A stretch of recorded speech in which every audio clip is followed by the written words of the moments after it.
The mayor of Washington, D.C. thanks Donald Trump for taking over the city to fix the rampant crime problem, even saying in her press conference that this could be an extremely positive move that has real benefits for the citizens of D.C. who are experiencing this crime epidemic. But nevertheless, the Democrats have to do their freakout. They are obligated to do their ritualistic criticism of every new thing Donald Trump does is actually one step closer towards fascism. They cite all these statistics from the DC police showing crime is down from record levels, but conveniently fail to mention that right now the DC police union is in a major legal battle with the actual police department. And you guessed it, for manipulating statistics to make it seem like crime isn't as prevalent as it actually is. One DC police commander is already on paid leave for his role in fudging the numbers. As always, like the video and subscribe to the channel. We have a lot to get into in today's video,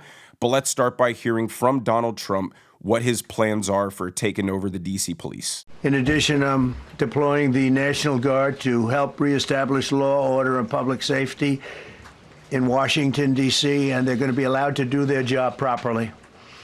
And you people are victims of it, too. You know, you're reporters, and I understand a lot of you tend to be on the liberal side, but you don't want to get mugged and raped and shot and killed. And you all know people and friends of yours that happened. And so you can be anything you want, but you want to have safety in the streets. You want to be able to leave your apartment or your house where you live and feel safe and go into a store to buy a newspaper or buy something. And you don't have that now. The murder rate in Washington today is higher than that of Bogota, Colombia, Mexico City, some of the places that you hear about as being the worst places on earth, much higher. This is much higher. The number of car thefts has doubled over the past 5 years, and the number of carjackings has more than tripled. Now, you saw that CNN was split screening Trump's press conference with the statistics that they wanted to show, indicating that crime was actually significantly down, and this is unjustified. This is an authoritarian takeover. And I got a Rachel Maddow freak out about this for you guys a little later on in this video. But Trump dropped a fact bomb that should startle any person who really isn't familiar about the crime situation in Washington, D.C. He said the murder rate in D.C. is higher than Bogota, Colombia, and Mexico City. And the White House Twitter page follows up posting the actual stats. Let's take a look. Washington, D.C. has 27 murders per 100,000 people. Bogota has like 16. Mexico City has like 11. Islamabad comes in at like 9. Lima, that's the capital of Peru, comes in at like 7. So Washington, D.C. is significantly more deadly than any of these other capitals. And that should be unacceptable for the American people. And not to mention, this 27 per 100,000 murder rate is the rate that they're bragging about being down so significantly from their 2023 highs. So here are some numbers from the actual DC Police Department. This is the total number of violent crime in 2024 at this point in the year compared with 2025 at this point in the year. It looks to be about a 26% decrease across the board. But violent crime isn't the only part of this picture. One of the major instances of crime that's plaguing DC right now is young kids doing vehicle break-ins. Now let's take a look at the numbers for property crime as opposed to violent crime. So this shows that it's only down in the aggregate by 4%. And it's this reporting of the numbers that caused the police union to file its suit against the police department, because from their words, they knew that these numbers could not be correct at all. They're not just accusing them of manipulating the statistics slightly, they're accusing them of doing it drastically. And Trump is just trying to protect the people of Washington, D.C., as is his job as president. Lawlessness and chaos was allowed to persist for too long. The capital of the greatest nation on earth shouldn't be some crime-ridden, fentanyl zombie hellhole. A huge reason for the crime problem in D.C., like many other Democrat-run cities, is the incredibly weak stance on crime. Here's Judge Jeanine from the Five, who's now Trump's U.S. Attorney for the District of Columbia, explain why in D.C. it's hard to send somebody to jail for shooting another person. I see too much violent crime being committed by young punks who think that they can get together in gangs and crews and beat the hell out of you or anyone else. They don't care where they are. They can be in DuPont Circle, but they know that we can't touch them. Why? Because the laws are weak. I can't touch you if you're 14, 15, 16, 17 years old and you have a gun. I convict someone of shooting another person with an illegal gun on a public bus in the chest, intent to kill. I convict him. And you know what the judge gives him? Probation. Says you should go to college. We need to go after the D.C. Council and their absurd laws. We need to get rid of this concept of, no cash bail.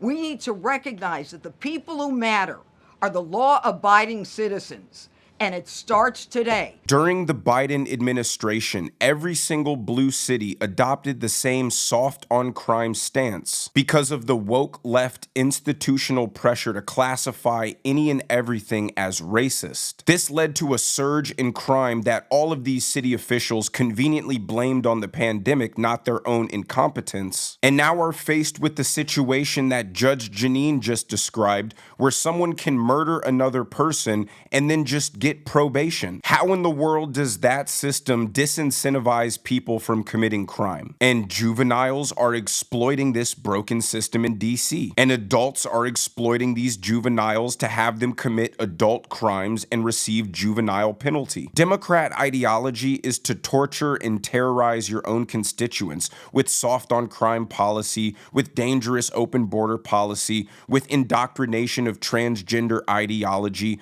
all in the name of social justice. And before, people weren't allowed to speak out about these policies ruining their lives because they'd be labeled a bigot and probably lose their livelihood. But now that's no longer the case, so we can start addressing real issues with real solutions. And that's why the mayor of DC actually thanked Donald Trump for this move. Watch. The fact that we have more law enforcement and presence in neighborhoods, that could not, that may be positive if people are, if it's a positive action. So that's what the executive order says. So in my opinion, the mayor is smart to sit back, not criticize Trump, and just be able to claim the win from Trump cleaning up the city. She has all the cover in the world for her Democrat base. She can say, it's out of my hands. I literally can't do anything. This is Washington, D.C. We're in a unique situation to where the president has every right to do this. And then Donald Trump comes in and cleans up crime, homelessness, drug use from your streets, and makes it a pristine city that she gets to govern afterwards. But she can't look too excited because then her base will look at her suspiciously like, are you becoming one of those people who have common sense? Are you turning on us? That's why she had to throw that comment in there at the end saying, this could be positive, but only if they do it in a good way. But that's all the Trump deranged liberals need to conclude. Well, she said it needed to be done in a good way, but we know Trump can't do anything in a good way. He can only do things in a Hitler way. So now suddenly this perfectly reasonable and sound plan to clean up the nation's capital and fix the crime problem is actually now a bad one because Donald Trump is bad. They're so simple-minded. It's this delusional, deranged mindset that had Congress members flying to El Salvador, whining and dining with an MS-13 gang member as if he was a martyr. Anything Trump does, they will pick the opposite side. I would bet my life savings on it every time if I could. And that's why you have the likes of Rachel Maddow supporting and defending crime persisting in Washington, D.C. because anything but Trump. In Washington, D.C., homicides are down 32%. Robberies are down 39%, armed carjackings are down 53%, assaults with a dangerous weapon are down 27%. In Washington, D.C., the rates of burglaries and assaults with a dangerous weapon are at their lowest point in 30 years. Nevertheless, because he's so tough on crime, President Trump today deployed hundreds of National Guardsmen and women into Washington, D.C. send the U.S. military to become the police force in Washington, D.C. The lead in the Washington Post tonight, quote, President Donald Trump announced today that he is placing the D.C. police under direct federal control and will deploy the National Guard to the streets of Washington, an extraordinary flex of federal power that stripped city leadership of its ability to make law enforcement decisions and could expose residents of the nation's capital to unpredictable encounters with a domestically deployed military force. A domestically deployed military force. Because tough on crime. You think it's really about crime? You think it's really about being tough on crime?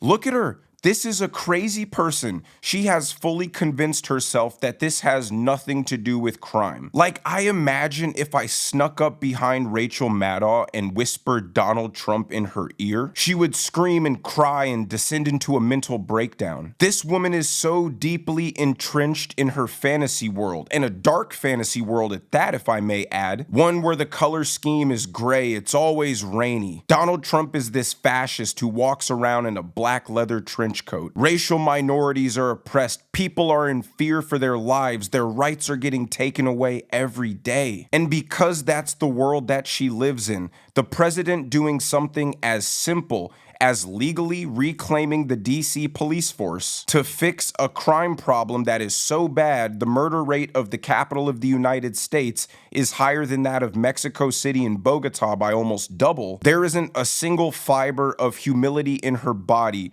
that will allow her to acknowledge that that might be the correct move. And her entire opinion is predicated on the stats that she rattled off at the beginning that in this next clip I'll show you are completely made up. Here's a report about the DC Police Department fudging their numbers to make it look like crime is down when it's not at all. A DC police commander is under investigation for allegedly making changes to crime statistics in his district. Tonight, the police department confirms Michael Pulliam was placed on paid administrative leave in mid-May, a move that came just a week after Pulliam filed an equal opportunity complaint against an assistant chief. And the police union accused the department of deliberately falsifying crime data. News 4's Paul Wagner has the story tonight. Well, hi there. The D.C. Police Union is putting its allegations on the record tonight, claiming police supervisors in the department are manipulating crime data to make it appear violent crime has fallen considerably when compared to last year. As of today, according to the D.C. Police website, crime is down 25%. A decrease the chairman of the police union calls preposterous. The union's allegations come as the former commander of the 3rd District stands accused of doing what the union says is being done day in and day out. The thing that makes it so hard to find common ground with Democrats is all of their beliefs are based on faulty presuppositions. They'll condemn Donald Trump for sending the National Guard into LA because it's Donald Trump doing it, and will act completely oblivious to the fact that protesters surrounded a federal building, were lighting cars on fire, throwing bricks and bottles at law enforcement, shooting large-scale fireworks into groups of police officers. That can kill people. And the mayor of LA and the governor of California refused to intervene because they wanted ICE to be scared out of the city. They were openly defying federal law, endangering law enforcement doing their jobs. And that's the reason why Donald Trump sent in the National Guard. Karen Bass and Gavin Newsom were playing political games with the lives of law enforcement and their citizens. And Donald Trump, as the president, has a constitutional obligation to provide safety and security for the residents of the United States. And now they'll call this a fascist takeover of Washington, D.C. Even though the murder rate in D.C., the murder rate that the Democrats will brag about being so much lower than the record high, is still twice as high as Mexico City. And that's just the murder rate that they published, which we also know is completely false due to the legal battle between the union and the police department. They are openly manipulating crime statistics, and even their manipulated crime statistics are still really bad. And it's not within reason that a tough on crime president who has every single legal power in his authority to at least commandeer the DC police isn't going to do it. Why? Because a bunch of pissed off Trump deranged liberals are going to complain? Democrats continue to find themselves on the 20 side of every 80-20 issue. People voted for law and order. People like the idea of a clean, safe capital that represents us to the world. And that's why the DC mayor acknowledges it and supports this move, because Donald Trump is offering to solve a huge problem for her. But hey, just add murders and carjackings to the list of things that Democrats support and stand for. But let me know what you guys think down in the comment section below. If you enjoyed the video, make sure you hit that like button. Make sure you subscribe to the channel if you haven't already. Turn on those notification bells so you never miss a video. And I will see you guys in the next one.